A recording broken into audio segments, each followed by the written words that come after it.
Hi, I'm Ariana. Daniel, I saw that you were also born in Detroit like me.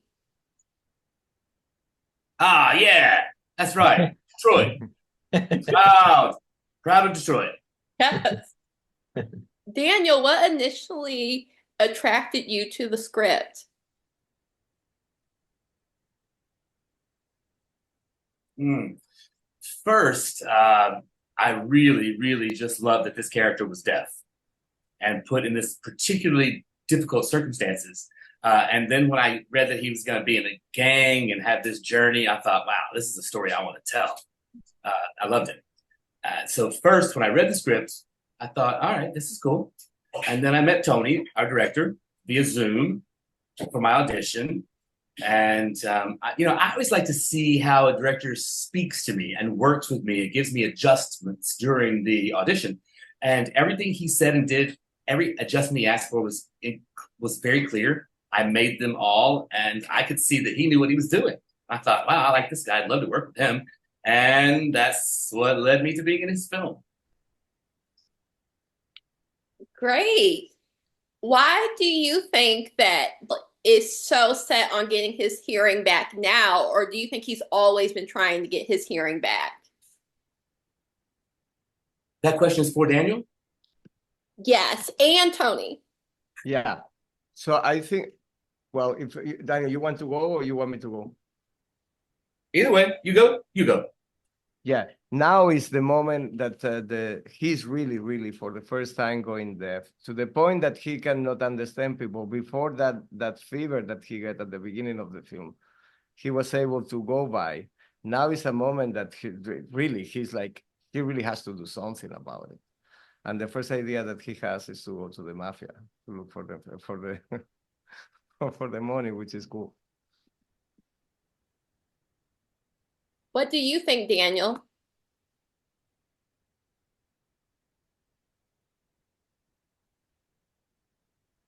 That's a great question. I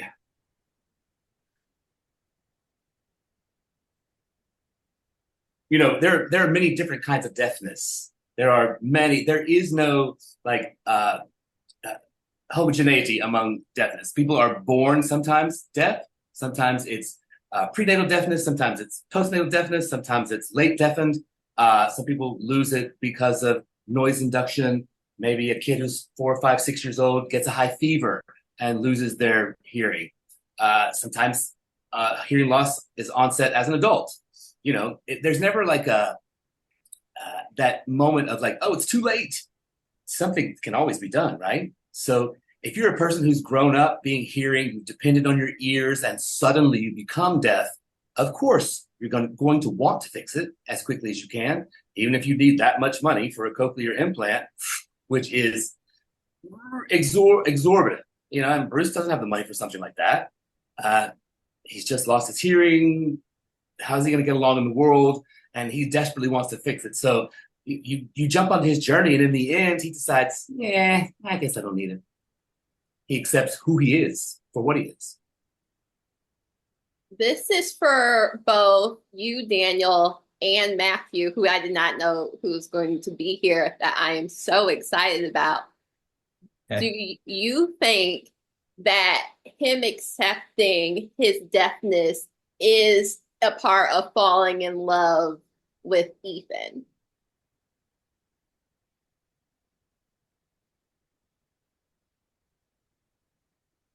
I think Yeah. that's for you, Matthew. Are you asking both of us? If you Yes. want, Dan, you can go first because no. Yeah, I'll start. Okay. I First of all, let me just back up a little.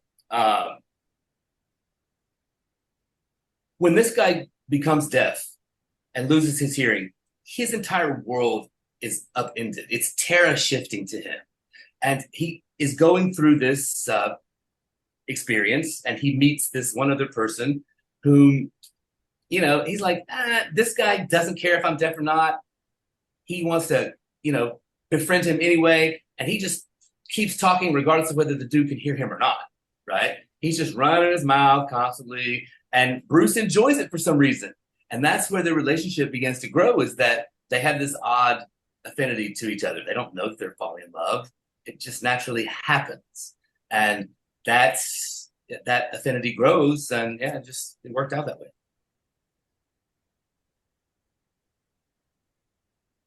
Yeah, I mean, it's a hard question for me to answer on, being that I Ethan, and I'm not Daniel's character, but I oddly think it for my character, it's the first time someone is listening to me and does hear me, and it's in that silence that uh, that friendship and love and everything transpires through that. I don't think I've had enough time in life to just slow down and be authentic and in the moment. And I do think that's the catch is that he listens to me. This question is for Daniel and Toni. I'll have Toni answer first. Um, do you think there is a line that Bruce has for what he is willing to do for the mob? Sorry, can you repeat that again? There is a line meaning? That he's only willing to do so much for the mob. Oh, I don't think Daniel's Bruce knows where he's getting into when he gets in there. He doesn't know where he's getting into. He wants the money. As he's navigating that new journey, he's being pushed a little bit more. And regarding what you were saying before, if he's okay with not getting the cochlear implant, if that is happening because he found love, well, this is not new. You want to see a movie where the character knows what he wants, but doesn't know what he needs.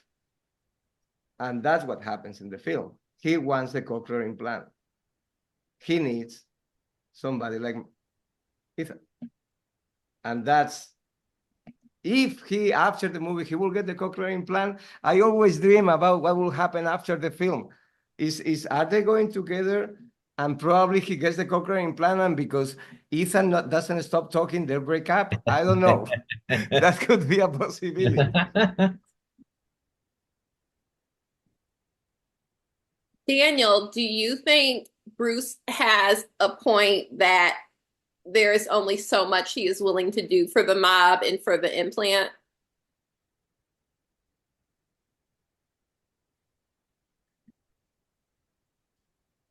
Well, I think in this particular case, he has become very introverted and very self-sufficient in his own personal journey, trying to figure out what his future will be. But he is closed off. I think he does have some very strong boundaries. He doesn't have affiliations with a lot of folks. He's in a gang, which is a challenge. It's a very challenging world to live in, even if you can hear. You can't trust people. And he has to go on pretending that he can hear. He has to associate with these folks and mix with them. And there are only a few people, like in the restaurant and the bar, and those folks who know him. Ethan meets him for the first time and Bruce is a little on guard with him, but that slowly falls away. And in my perspective, I think Bruce starts to discover who he really is. And he starts to accept himself moment by moment. And those boundaries get pushed farther and farther out, very slowly, but pushed farther and farther. Yes.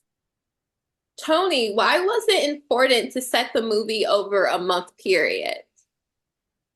I don't like movies that go through. There are masterpieces that happen through years, but the movie before this one, it happens through 24 hours. In this case, it's a month. I like the unity of the time and space in the movie. It's something that makes me feel comfortable when I think about the movie. I don't know how they do it. They create those films that they jump 30 years and they can still, I mean, I don't have that kind of imagination. It's not in me. So I like to create solid units of time and space. So that's the base for me to explore the characters deeper, like in a deeper way. Yes. And why was it important for him to have a journal, silent notes? We have to think like the character of Bruce. He needs tools to express himself to the audience. Keeping though being himself. One way, one window to him is through those notes. His drawing were carefully done using the kind of persona he is, the text that he was doing, the handwriter. The handwriting, it took me a long time to find the exact. It's another way to know him and to get into his journey. We have to be with him. So that was one way to go. So that's why it is very important. It is almost like a device that make us understand what is important to him. Yes. Daniel, was that your handwriting and drawings?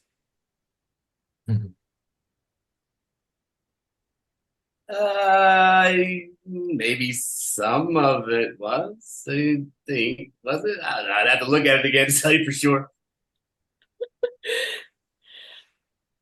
Why? Why? So Why do you ask though? Why do you ask?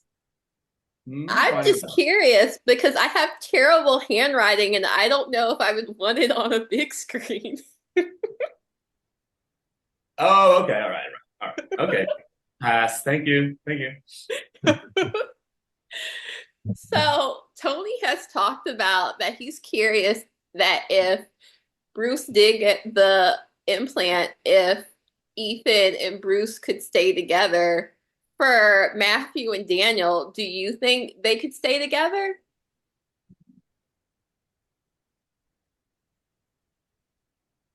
Matt, for instance.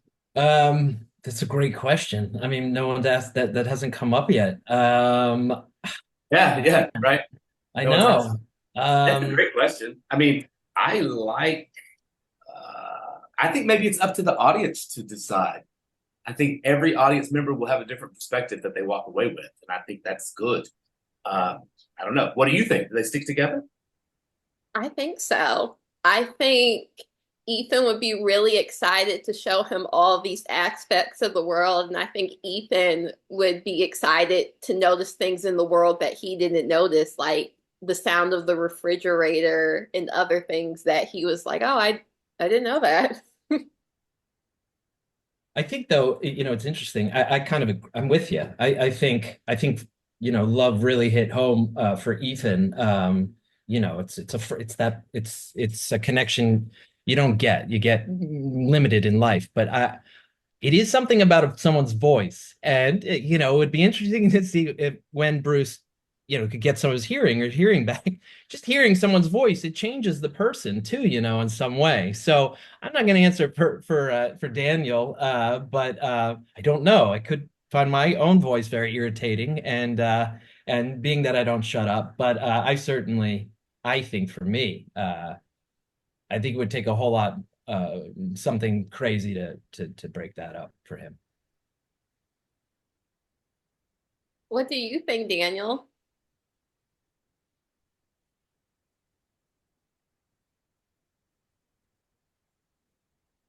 I mean, you were still asking the question about the relationship, right? Mhm. Yeah. Yeah, I think they stuck it out. I do. I don't know. Something about them. Uh, love is powerful. It's powerful. When a human finds their love in another person, yeah, I mean, forget about it. It's like it's a done deal. I feel like that character being in a gang and really not having anyone that he can ally with, not having anyone who empathizes with or has compassion for him, and this relationship offers an escape for him. An escape to where? Who knows? But an escape to which they both will be going, I believe. Yes. And Tony, maybe he left his time too. I don't know. yes. Tony, how did you decide the different types of characters Bruce would meet along his deliveries? Well, I love New York. I don't like Times Square.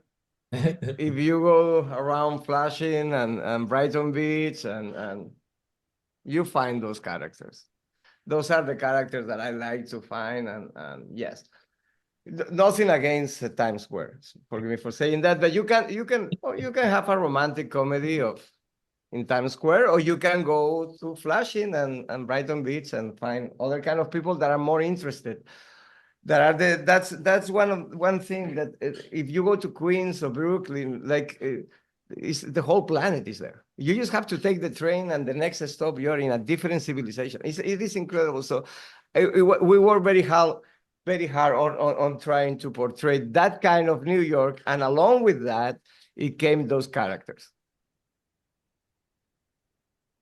I also noticed with your directing that you have a lot of wide shots. You also have close-up ones, but a lot of Yeah. wide shots where you see the characters far away and also a lot of the backdrop. Why did you decide to take that approach? That's something that I always do in my movies. I mean, first, I wish the cinematographer was here to help me to talk about it. But one thing, in this case, in this movie, the environment is very important. The space is very important. So if you want to make sure that the space is relevant in a film, you have to be wide. If you are close on the face of the person, he could be anywhere. But in this case, again, we want to show the city, we want to show the spaces, we want to see the character moving in those spaces. And also, I like when the camera takes a little bit of distance from what is happening. For instance, in the scene of the kiss, one of those. So the audience, has also the psychological distance to make whatever they want out of the film. You know, I don't want to explain exactly with a close-up or with a beat exactly what's going on always. So keeping the camera a little bit away always help me to get the tone that I need, that I like in films. Yes. For all three of you, what was your favorite scene? We can start with Toni first. My favorite scene is when they are both by the river. I like that one a lot, that they have that exchange with they are kind of talking for the first time, and to see them coming together there and having they have a lot of chemistry in that scene. They do very well. They in that scene they interact like in any other scene between them. And seeing that was so beautiful that I let it run and run and run. The takes were like 10 minutes long. Like I with the feel. So that scene I enjoy it a lot, and I still do that while when I watch the film. What about you, Matthew? Well, there are a few that sprung to mind. I enjoyed, well, okay, outside of Daniel, I really enjoyed the scene with my mom. That was a lot of fun. That was just kind of wild and go, we had we had the lines, of course, the framework, but it was like go and run. And she was a lot of fun to just bounce off of. With Daniel, definitely that waterfront scene was our long, Toni talked about. There was so much to explore there. So it was a lot as an actor, as in the character as well to just explore. But also there was another scene I really liked. It's not so much in the film. Not all of it made it, but it was fun. We were in a diner early on when we meet up, or a cafe when we meet up or something, and I got to eat like these puff pastries while we shot it. So like they would put in more whipped cream, and I'd have to like take a bite, and because this guy's just doing what I'm doing right now, just talking and talking and talking, won't shut up, and he's eating and he's eating. And we were fresh still with each other. I think when we did that scene was early on, and so yeah, it was a lot of fun shooting that scene as well. And what about you, Daniel? Same thing. Gosh, there's so many. I like the river scene for sure. I think it's one of the most beautiful days of shooting. It was a beautiful, beautiful shot, beautiful crew. I had a wonderful time with everyone. It was really, really just a great experience. And I like the scene where I go to the basement with the Asian poker players. That was like really fun. I loved working with them. They were fantastic actors.